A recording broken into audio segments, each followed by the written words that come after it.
Welcome back, friends. Welcome back, my children. Welcome back to Storyplanet. Tonight, we travel to the heart of West Africa, to the land where the spider Anansi spins his web of trickery and wisdom. Anansi, the clever. Anansi, the trickster. Anansi, the one who is sometimes wise and sometimes very, very foolish. This is the tale of how Anansi tried to keep wisdom all to himself, and how, because of his pride, wisdom escaped and spread across the world. Long, long ago, when the world was still young, wisdom was rare. People stumbled. People quarreled. People hurt one another because they did not know better. Nyame, the great sky god, looked down from above. He shook his head. "My children," he said, "they wander without sense. They need wisdom. They need guidance." So Nyame gathered the wisdom of the world. From the mountains, he took wisdom. From the rivers, he took wisdom. From the animals, from the trees, from the stars above, he gathered it all. He poured it into a clay pot. And oh, that pot, it glowed, it hummed, it throbbed with the heartbeat of the world. Inside was the knowledge of life and death, of medicine and farming, of kindness and cruelty. It was heavy. It was precious. Now, Nyame said to himself, "Who shall guard this treasure?" The elephant, too slow. The lion, too quick to anger. The eagle, too proud. And then Nyame's gaze fell on the spider. Small but clever. Weak but tricky. "Yes," Nyame said, "Anansi will keep the pot. He is cunning. He'll know what to do." So Nyame called him. "Anansi," he said, "take this pot. Guard it well. Use it wisely." And Anansi bowed low, his 8 legs stretching out. "Oh, great sky god, I am honored. I will protect it forever."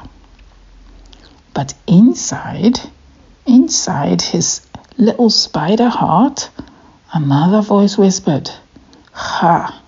Why should I share this wisdom with anyone? If I keep it for myself, I will be the greatest of all. No one will outsmart me. No one will trick me. All will come to me for advice. I will be feared. I will be respected." And so Anansi tied the pot around his neck. It was heavy, pressing against his belly, dragging him down, but he did not care, for in that pot, he believed, lay his glory. Days passed, but Anansi grew uneasy. What if someone steals it? What if someone finds it? I must hide it where no one can reach it. He thought, and finally he decided, yes, at the top of the tallest tree in the forest. No one will look there. It'll be safe. So one morning, he went to the great tree. He tied the pot against his belly with rope. He dug his claws into the trunk and began to climb. But each step was a struggle. The pot banged against the tree, knocking him sideways. The rope tangled his legs. He slipped. He scrambled. He nearly fell. Again and again he tried. Sweat poured from his body. His eyes narrowed with anger. "Why is this so hard?" he muttered. "Do I not hold all the wisdom of the world? Should I not know how to climb a tree?" Down below, someone was watching. His son, a small spider, looking up at his father's foolish struggle. After a long while, the boy called, "Father, Why not tie the pot on your back instead of your belly? Then your arms and legs will be free. You can climb more easily." Silence. Anansi froze. His legs stiffened. His eyes blinked. Had his son, his child, just given him the answer? A simple answer. An answer he, Anansi the Great, holder of all wisdom, had not seen.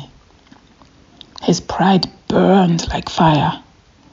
"What is the use of holding this pot," he thought, "if even my son is wiser than me? What is the point if I cannot even climb a tree without help?" His anger boiled over. He ripped the pot from his belly. With a furious cry, he hurled it to the ground.